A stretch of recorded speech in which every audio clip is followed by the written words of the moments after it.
Historia con sentido. Un podcast realizado y presentado por Juan Carlos González.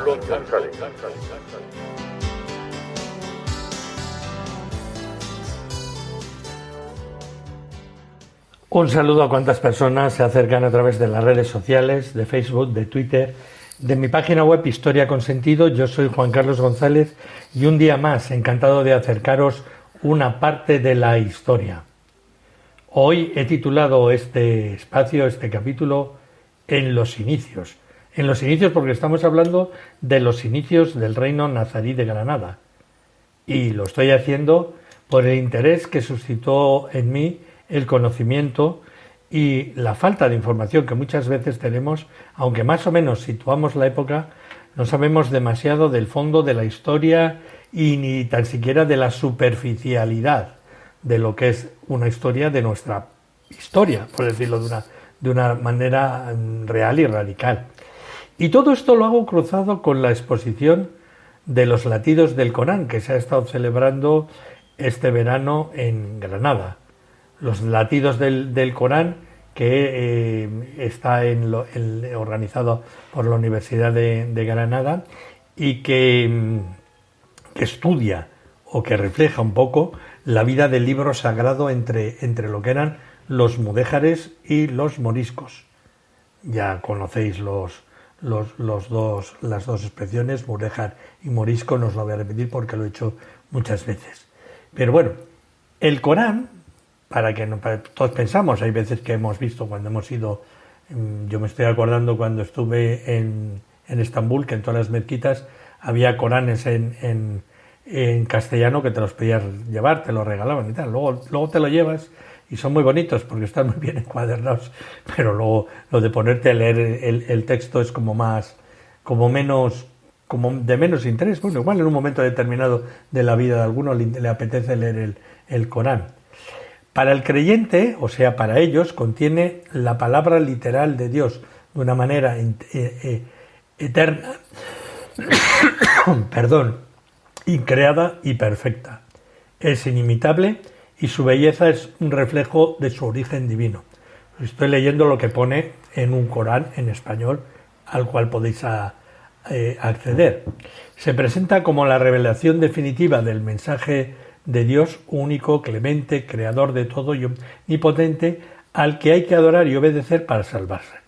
Este mensaje ha sido transmitido a toda una cadena de profetas que arranca en Abraham y tiene como último eslabón pues a Mahoma. Y en el Corán no se cuentan historias, sino que se evocan, se recuerdan, de modo que aparece solo lo esencial de las mismas. Si no es necesario terminar una frase, pues queda en suspenso. Más apreciada que el relato en sí es la lección que puede sacarse del mismo. Y el acceso al texto coránico se efectuó en tiempos del profeta y aún hoy se efectúa a través esencialmente de su recitación y de su memorización. La palabra Qur'an significa en árabe recitación o lectura en voz alta y exhorta, interpela al auditorio pidiéndole una reflexión sobre lo que está oyendo. Esto es cómo se nos presenta el primer paso cuando vemos esta exposición. Luego hay un recuerdo sobre los mudéjares y de los moriscos, con una breve introducción a lo que fueron las coordenadas espaciotemporales y sociopolíticas que vertebran la exposición, que tratan como el problema morisco con telón de fondo, ambientadas en distintas obras pictóricas y donde también hay un retrato de Carlos V y de Felipe II. Y también hay gráficas y documentales alusivas a este momento. Con el término mudéjar se designa a los musulmanes que vivían en territorio cristiano durante la Edad Media, bajo un estatuto que les permitía practicar su religión y mantener sus costumbres. Esta situación cambiará en 1502 cuando los musulmanes que habitan en Granada y en Castilla y los de Aragón en 1526 son obligados a convertirse al cristianismo o partir al exilio. Buena parte, claro, optó por la conversión o por una aparente conversión y permanecer en la península, pasando desde entonces a ser denominados moriscos o cristianos nuevos de Moro, que procedían de los moros.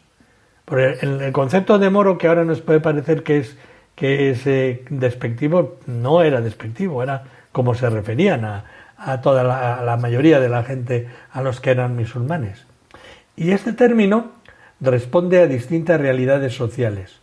Los anteriores mudéjares cristianos eran pocos numerosos y vivían en ciudades como Segovia, Ávila o Toledo y estaban dedicados a tareas artesanales y a finales del siglo XV conservaban un acervo arábigo-islámico mínimo.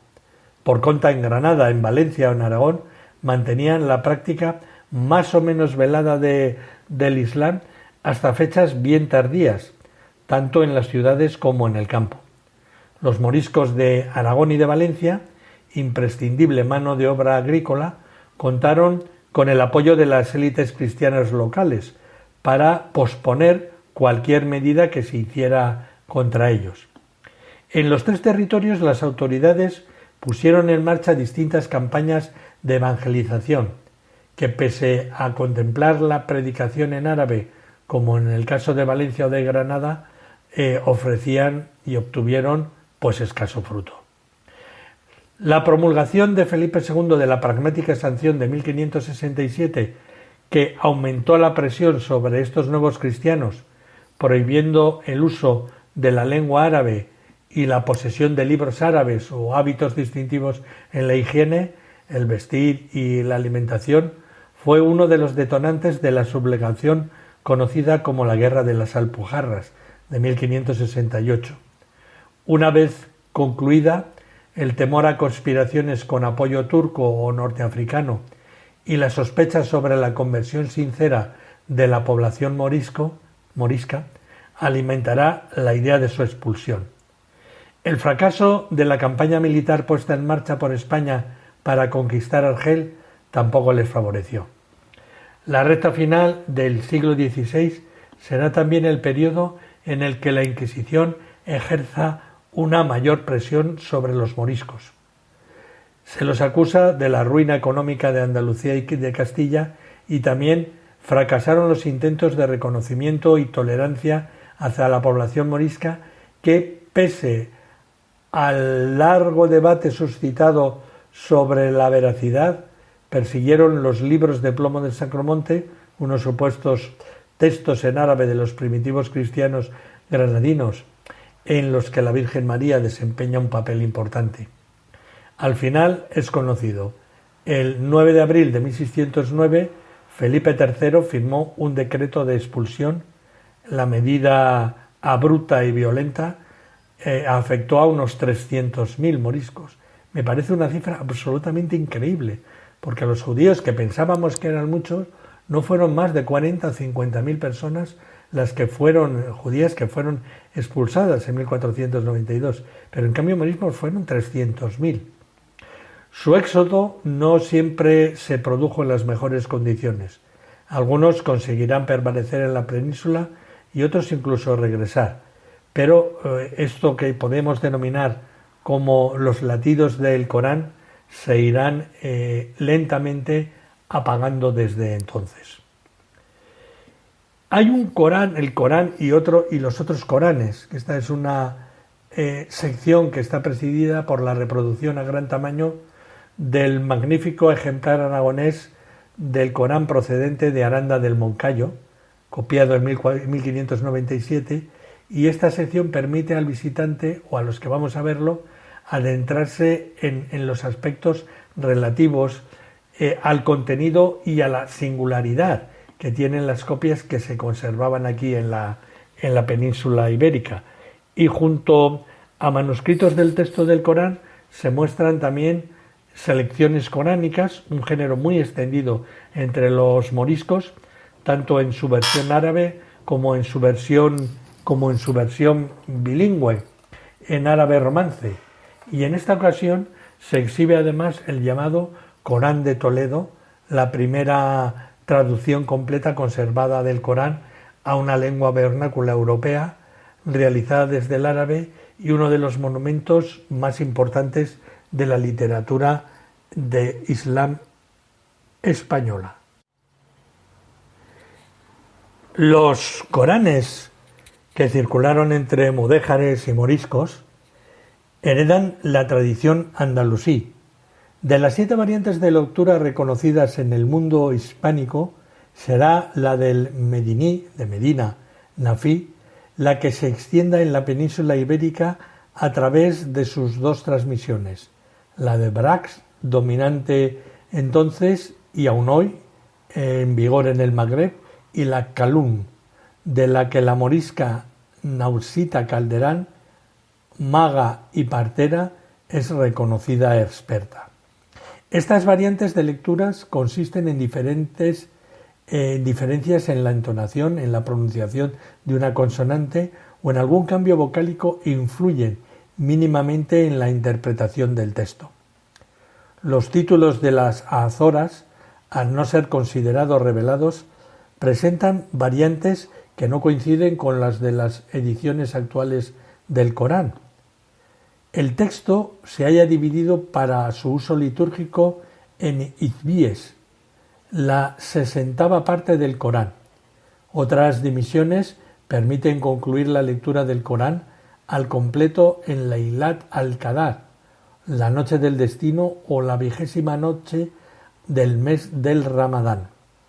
Aunque el Corán circuló en ejemplares completos, en el único volumen se da la división en cuartos, los llamados 4 libros de Alcorán, un formato habitual de copia del texto sagrado en esta época. Cada cuarto o libro conforma un volumen independiente y a veces de tamaño reducido, fácil de transportar, incluso de esconder entre la ropa, para no ser cazado, claro. Predominan los manuscritos con el último cuarto, que contiene las azoras más breves y fáciles de memorizar y con un mensaje, la promesa del paraíso, acorde con las necesidades emocionales y espirituales de una comunidad musulmana en retroceso. Un segundo formato muy en boga entre los moriscos serán las selecciones coránicas, pequeños volúmenes compuestos por los 2 últimos hizbes del Corán, las Azoras 78-114, y una selección de aleyas de otros capítulos para confirmar lo que un morisco de principios del siglo XVII denominó las 3 hizbíes.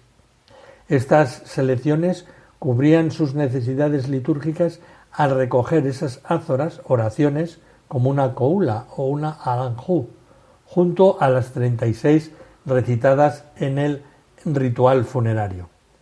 Estas selecciones, inicialmente solo en árabe, fueron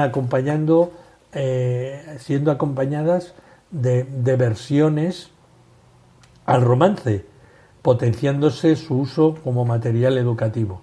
Y estas traducciones aljamiadas, como se les llama, escritas con caracteres árabes o latinos, pueden ser interlineales o consecutivas y suelen ir acompañadas de comentarios a partir de la literatura exegética. Ya veis que tenemos libros que no nos enteramos absolutamente de nada. Estamos buscando muchas veces por ahí cuestiones. Tenemos los Coranes que estaban por aquí circulando y no sabíamos absolutamente nada.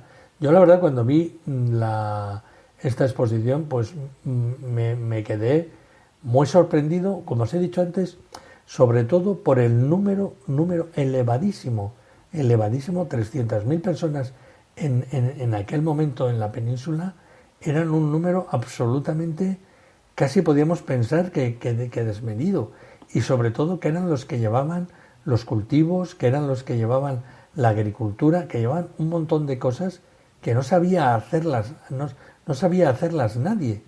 De hecho, y todavía yo suelo contar que en Granada hay muchos pueblos que todavía mantienen el sistema de riego nazarí y los vecinos, alguno intuye por dónde va, pero no se saben por dónde van las canalizaciones que pasan por debajo del pueblo. Y muchas veces se hacen obras, me estoy acordando en Durcal, que es el que más conozco, se hizo una obra en el pueblo y resulta que salió el pozo que daba con una canalización debajo de la iglesia, que era donde estaba la antigua mezquita. Y las mezquitas tenían que estar orientadas a la Meca y tener una vena de agua para que se pudieran hacer allí las purificaciones. Entonces se cubría todo lo que eran las necesidades. Pero estando en este mundo que estamos viendo del Corán, de todo lo que era la España o los hispano-musulmanes, el día 18 de abril de 1232, volvemos a nuestra historia de los inicios nazaríes, a la salida de la oración del viernes, en una pequeña mezquita, los habitantes de Arjona, en los alrededores, está cerca de Jaén, proclamaron sultán a Mohamed ben Yusuf ben Nasar, que se había distinguido con hazañas bélicas en la lucha fronteriza. Se decía descendiente de un compañero del profeta, de Said ben al-Ubada, pero sus antecesores andaluces eran de hecho de origen muy modesto. Apoyado por los miembros de la familia Banu Nasar o Banu al-Ammar, cuando diga Banu es familia de, entonces todos empiezan por Banu, familia de, pues la familia de Nasar o la Banu al-Ammar, la familia del Ammar, y por sus parientes los Banu Asquilula. Muhammad extendió su autoridad al año siguiente por las ciudades de Jaén, Porcuna y Córdoba. Guadix y Baza se le unieron prontamente, pero los musulmanes de Córdoba no pudieron soportar la dureza del jefe de Arjona y retornaron a la obediencia de Ibn Hud, que era su sultán o su rey en aquel momento. No lejos de Sevilla, Muhammad ben Yusuf entabló batalla con Ibn Hud, consiguiendo la victoria. A pesar de ello, Muhammad no gobernó más que un solo mes en Sevilla, porque sus habitantes, hartos de tanto rugor, lo expulsaron y renovaron su, vamos a decirlo, su devoción o su sometimiento al rey, a Ibn Hud, que era el que estaba antes de ellos. Después de estos fracasos en Córdoba y Sevilla, Muhammad se declaró vasallo de Ibn Hud, contra el que había luchado, en junio-julio del año 1234. Por otra parte, Ibn Hud acababa de ser nombrado gobernador de Andalucía por el enviado del califa abasí Muhammad y fue reconocido rey de Jaén, de Arjona y de Porcuna. 2 años más tarde, la rivalidad entre los dos rebeldes andaluces volvió a surgir cuando Fernando III, prosiguiendo su avance por la cuenca del Guadalquivir, se lanzó a la conquista de Córdoba en enero de 1236, con la complicidad de Mohammad ben Yusuf. Después de la caída de Córdoba, Muhammad firmó conjuntamente con el rey cristiano una serie de treguas con Ibn Hud. El descontento de la población andaluza contra Ibn Hud no dejaba de crecer a causa de los pesados impuestos recaudados a sus súbditos con miras a poder pagar el enorme tributo que le debían pagar al soberano castellano. Mohammad ben Yusuf consiguió sacar hábilmente partido de esta situación, asegurándose sólidos apoyos en Granada. Hizo su entrada en la ciudad en el Ramadán en mayo de 1237 y Granada se convirtió enseguida en la capital del Emirato Nagrí o Nazarí. Un mes más tarde, en 1238, el asesinato de Ibn Hud en Almería y las revueltas que allí estallaron favorecieron de forma la toma de la ciudad por el sultán de Granada, y poco después Málaga también se sometió. 2 soberanos cristianos enérgicos en sus propósitos prosiguieron la reconquista. Jaime el Conquistador se anexionó las Baleares entre 2229 y 2239. En el País Valenciano, los accesos septentrionales de la Huerta de la Valencia fueron arrebatados a Zayan ibn Mardañó, que ejercía allí la autoridad de 1232 a 1237. Todo esto está referido a lo que era la parte aragonesa. Y una flota enviada en socorro de los musulmanes de Valencia por el soberano Hafsí de Túnez, Abu Zacaríya, a quien Zayan había prestado juramento de fidelidad, no pudo forzar el bloqueo cristiano, y Alcira y Játiva se unieron a los aragoneses en el año 1245. Los castellanos de Fernando III, después de haber conquistado Córdoba y las tierras bajas del Guadalquivir, tenían puestas las miras en la fortaleza de Jaén. En noviembre de 1244 pusieron sitio a Arjona, que capituló al cabo de 2 días, y Jaén fue cercada y sitiada a principios de agosto de 1245. Los musulmanes resistieron valientemente durante 6 meses, y Muhammad I, que no había conseguido llevar socorros a Jaén, presa de una terrible carestía de víveres, decidió entonces entablar negociaciones ya con el rey de Castilla. En Murcia, un tío de Ibn Hud, que había reconquistado la ciudad del poder de Zayan ibn Mardanin, se había visto obligado a entregarla al infante Alfonso, hijo de Fernando III, en junio de 1243. Cabe pensar que Muhammad I tuvo la esperanza de obtener condiciones menos duras que su rival murciano. Bajo los muros de Jaén firmó un pacto con Fernando III, a quien reconoció como señor, aceptando además pagarle un tributo elevado. En Jaén fueron días de gran tristeza.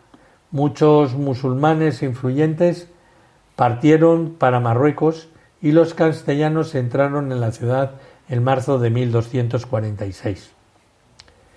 El tercer período de los taifas, que se había abierto inmediatamente después de la victoria cristiana de las Navas de Tolosa, había acabado.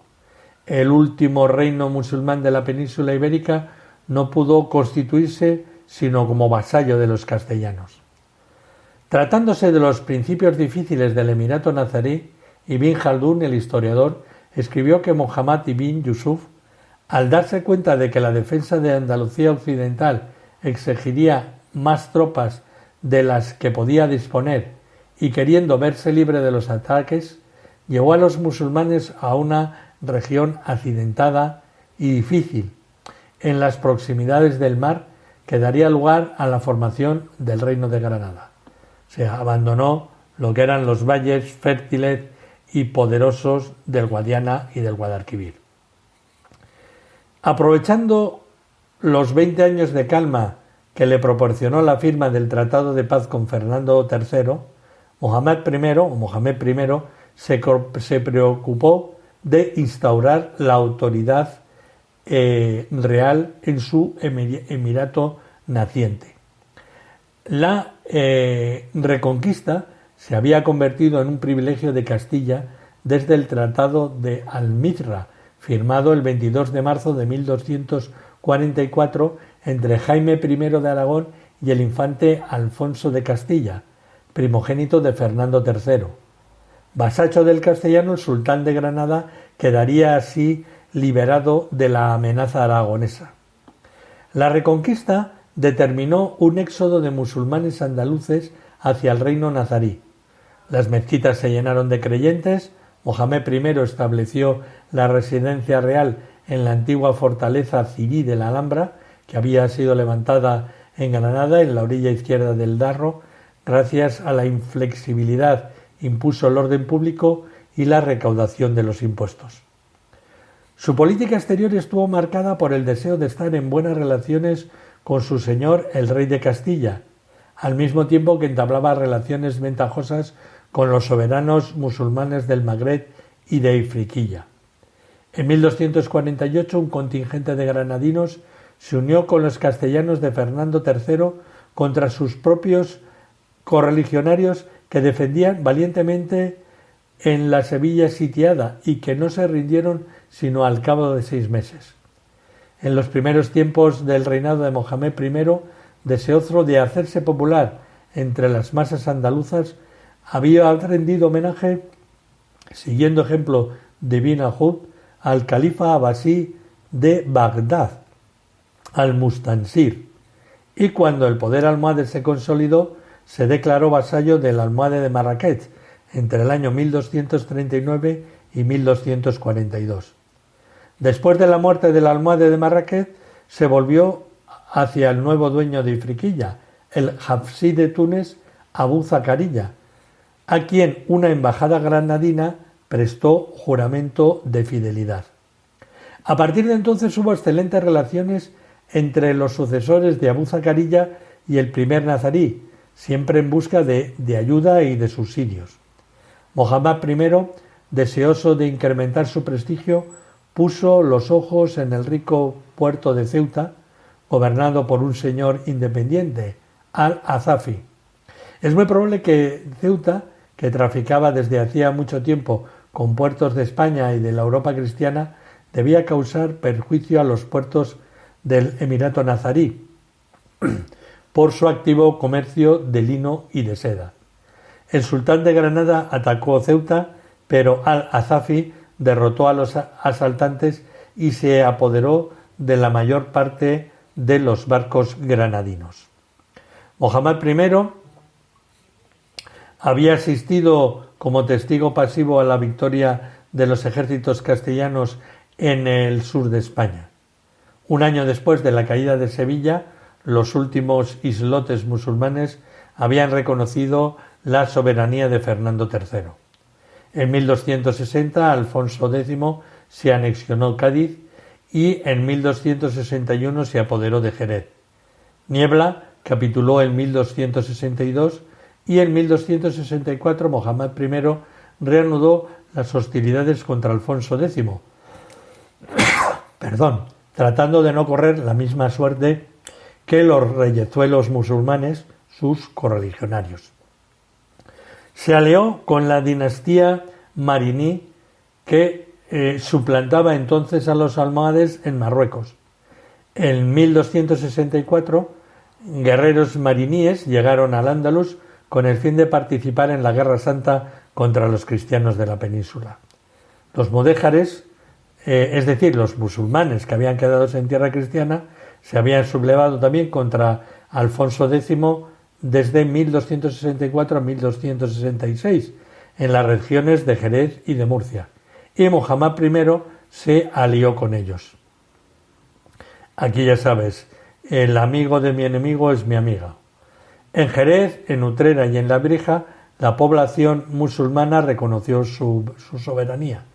Los murcianos siguieron este ejemplo, pero la expansión granadina fue de corta duración. Alfonso X reaccionó enérgicamente y su suegro Jaime I de Aragón entró en tierra murciana en 1265 y consiguió dominar la región a principios del año 1266. Las tropas de Alfonso X no cesaron de hostigar a los granadinos en el curso de luchas fronterizas durante el invierno de 1265, y el rey de Castilla entró en la Vega en el mes de mayo, puso sitio a Granada en junio y julio de 1265, pero su ofensiva resultó ser un fracaso.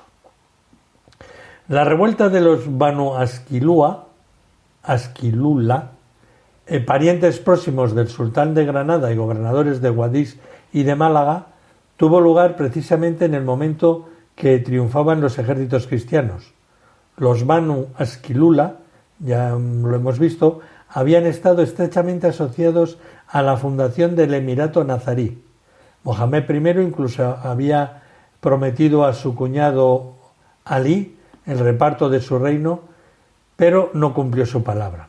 En 1257 designó en vida como príncipes herederos a sus propios hijos, Mohamed y Yusuf, cosa que disgustó muchísimo a los hijos de Alí ibn Asquilula. Estos últimos vieron luego con malos ojos la llegada a tierras andaluzas de los primeros combatientes de la fe. Pensaban que el sultán trataba de privarles del mando del ejército regular y de arrebatarles el gobierno de Málaga. Ofrecieron entonces su vasallaje a Alfonso X, que estaba en guerra contra el rey de Granada. Un noble castellano, Nuño González, escoltado por 1000 caballeros musulmanes, vino a su encuentro. Muhammad I sitió Málaga sin éxito durante 3 meses en 1267, pero se vio obligado a regresar a Granada e intentó entonces dividir a sus enemigos gracias a los esfuerzos de su primogénito, Muhammad. La reconciliación entre el rey nazarí y Alfonso tuvo lugar en Alcalá de Benzaide, donde el Tratado de Paz estipuló que el rey de Granada renunciaba a todos sus derechos en las regiones de Murcia y de Jerez y se comprometía a pagar un tributo anual de 250.000 maravedíes. Alfonso prometía a cambio retirar su apoyo a los Banu Aqila, a quienes se les concedía un plazo de 1 año para que retornasen a la obediencia nazarí. Pero al cabo de 1 año la lucha proseguía. La rebelión de los grandes señores castellanos, de los ricos hombres contra Alfonso X en 1272, acaudillados por Nuño González de Lara, proporcionó a Mohamed unos aliados que éste acogió con generosidad, tratando de utilizarlos en su lucha contra los Banos Aguilula, lucha en la que desde 1270 siempre sufría reveses. Dos ataques del emir contra Málaga no dieron resultado ninguno. Y nos situamos a principios del año 1273, donde continuaremos esta fascinante historia. Esto es Historia con Sentido en los inicios del Reino Nazarí de Granada. Juan Carlos González, encantado de haberos acercado una parte de la historia.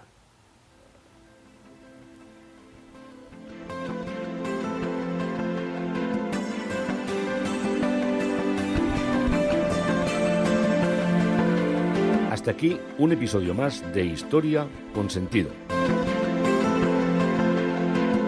El podcast que te habla de historias de la historia, sucesos, eventos, como si el ayer fuera hoy. Síguenos a través de iTunes, Spreaker o iVoox. Contacta con nosotros por correo electrónico escribiendo a podcast@historiaconsentido.com. Nuestra web www.historiaconsentido.com. Y en Twitter nos encontrarás como @historiasentido. Este podcast pertenece a la red